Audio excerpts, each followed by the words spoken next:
De l'autre côté de ce léger rideau d'acier s'étendent les Pays-Bas, 33 000 km² d'une terre indécise et perpétuellement contestée par l'indissoluble conjuration de la vague et des vents, peu à peu soutirée à la mer qui 2 fois par jour cherche à la reprendre aux hommes par tous les moyens conjugués de l'assaut brutal du siège, de la mine et de l'infiltration.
Pour s'établir, le Hollandais n'a dépouillé personne. Il a élu domicile, on ne sait trop quand, dans un pays qui n'existait pas. Il a puisé sa terre au fond des eaux pour l'aménager au soleil, et la voici, ruisselante et dessalée, qui lui rend grâce en multipliant ses dons nourriciers, donnant naissance à un peuple amphibie qui ajoute à tous les moyens de propulsion connus une technique d'échassier unijambiste appropriée à la nature ambiguë du terrain et que dans un instant nous verrons à l'œuvre.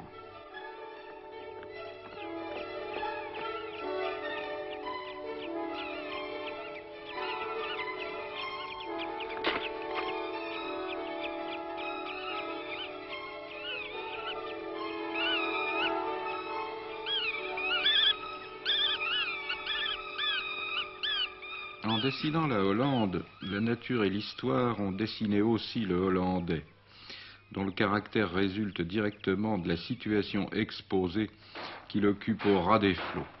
Il est actif, comme le veut la configuration d'un pays à défendre jour après jour contre la menace sans cesse recommencée de la mer qui gronde au bout du jardin.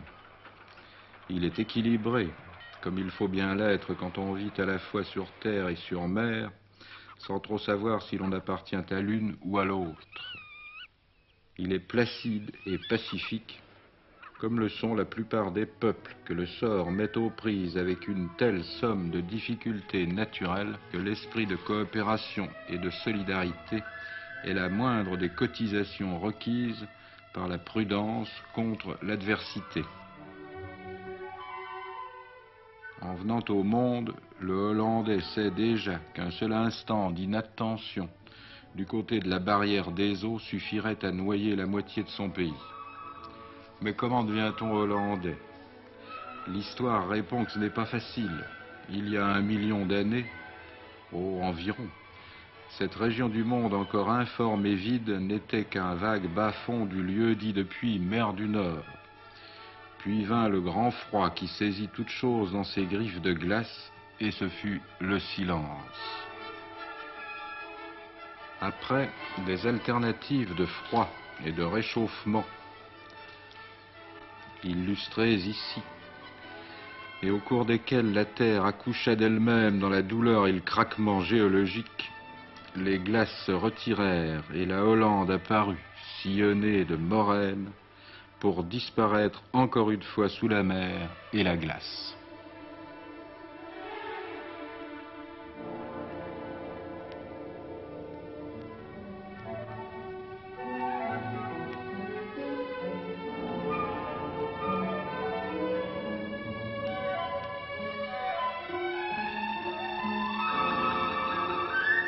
Cette histoire se lit à livre ouvert sur le sol de la Hollande, enfin dégagée au début de notre ère par un effondrement marin qui fournit une première ébauche des côtes néerlandaises telles que nous les connaissons.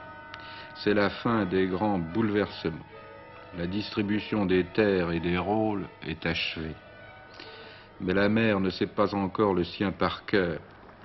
Ses hésitations et ses reprises de souffle se traduisent par autant d'immenses catastrophes. Tantôt elle apporte de la terre à la terre, et tantôt elle envahit et détruit son ouvrage. Entre-temps, un nouveau personnage est survenu que nous appelons l'homme, et qui, dès son entrée en scène, s'emploie à corriger le destin en imposant, avec ses pauvres mains nues, un minimum de discipline aux forces qui l'environnent et qu'il dépasse. Tout d'abord, il élèvera pour se mettre au sec et ouvrir un commencement de canalisation aux marées qui reviennent continuellement lui proposer la noyade et l'absorption dans le grand tout des profondeurs, de petits tertres parfois reliés entre eux, dont il subsiste encore aujourd'hui de nombreuses traces en Hollande. C'est là-dessus, juché sur ces faibles hauteurs artificielles qui lui servaient de refuge et de piédestal, que le Batave des premiers âges a fait ses débuts. La mer lui procure sa subsistance et assure en outre sa protection contre les autres animaux à deux pattes et sans plumes qui errent à travers l'Europe de terre ferme. Elle pousse même la complaisance jusqu'à édifier sur ses arrières, avec l'aide du vent, une longue arête de dunes qui lui fournira, avec la possibilité de descendre de temps en temps de son piédestal, un supplément de sol à cultiver. Mais elle n'est pas encore, à vrai dire elle ne sera jamais, une amie très sûre. Elle s'engouffre par la moindre brèche de la muraille de sable et revient ravager ce qu'elle avait laissé construire.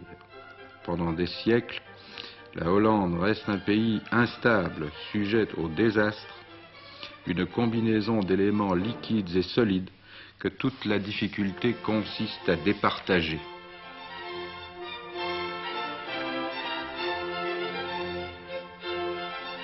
Pline l'Ancien, à la queue des légions romaines en marche vers le nord, se déclarait incapable de dire si le sol incertain qu'il foulait d'un pied prudent appartenait à la mer ou à la terre, hésitation juridique de pure forme, en un temps où le sol, quel qu'il fût, appartenait à Rome. On ne sait évidemment pas quand a commencé l'énorme entreprise de refoulement des eaux qui a permis aux Hollandais de prendre pied sur leur propre pays. Tout ce que l'on peut dire est que le principe est resté le même si la technique a changé. Il consistait à relier quelques émergences entre elles par une digue de terre battue. À l'approche de la marée, on fermait les écluses. À marée basse, on laissait s'écouler les surplus. La mer, avec obligeance, accumulait ses limons de l'autre côté de la digue, et de nouvelles terres se formaient peu à peu que l'on ceinturait d'un nouveau rempart. Ainsi naquirent les polders, qui ont donné à la Hollande l'aspect géométrique que l'on retrouve aujourd'hui sans surprise dans la peinture abstraite de Mondrian. Mais la forteresse était fragile et les hommes encore plus. Tout à leurs petites affaires et leurs grandes querelles, ils négligeaient la surveillance de leurs murailles de terre. Pour extraire la tourbe dont ils tiraient à la fois sel et combustible, ils creusaient dans le sol mal fixé des trous aussitôt remplis par le flux.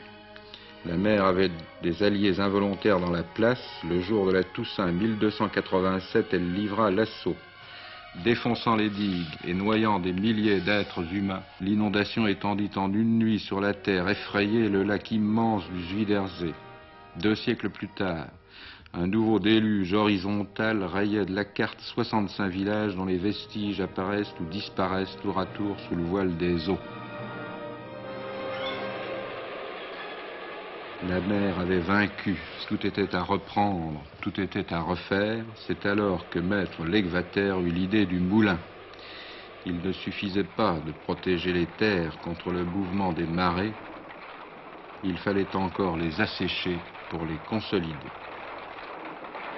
Maître Legvater imagina de multiplier les moulins sur le territoire de la Hollande.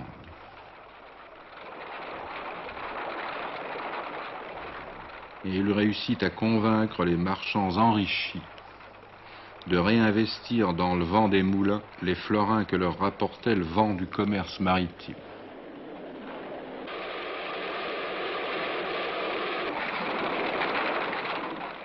Il obtint gain de cause, les marchands un surcroît de profit dont le peuple retira quelques fruits.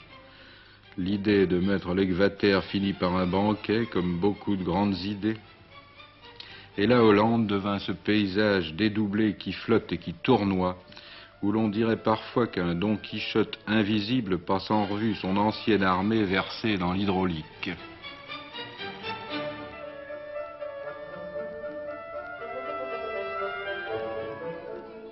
Des lacs gigantesques furent rendus à la culture.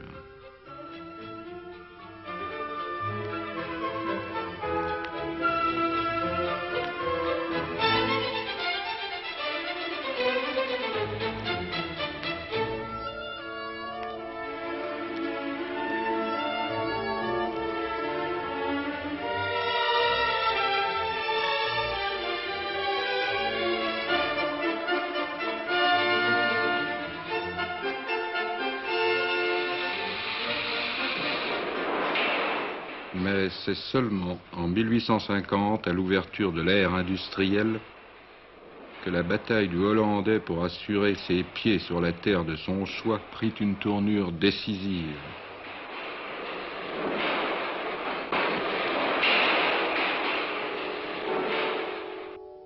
Tandis que sur les mers, la marine à voile allait vers son déclin, sur terre, la machine à vapeur remplaçait le moulin, ou, en tout cas, lui insufflait une énergie indifférente aux circonstances météorologiques. Un nouvel engin de combat faisait à peu près en même temps son apparition sur le terrain, la drague. Leur puissance décuplée par le génie moderne permettait aux hommes de légiférer sur les éléments eux-mêmes, d'élever ou d'abaisser le niveau des eaux, de leur imposer des emplois pacifiques. La mer allait reculer. À la fin du siècle dernier et au début de celui-ci, elle avait perdu une bataille, mais elle n'avait pas perdu la guerre.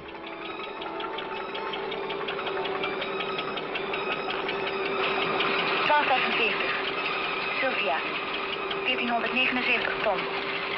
Duits. Hamburg, Rotterdam. Steenkool. Amsterdam speaking. New York, yes. 17,000 tons steel.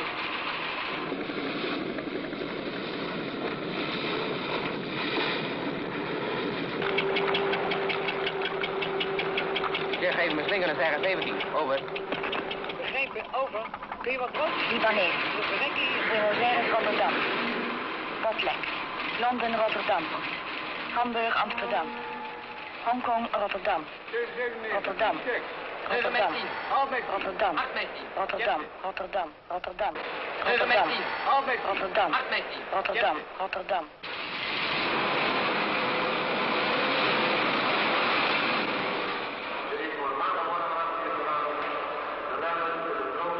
US Steel 83,5.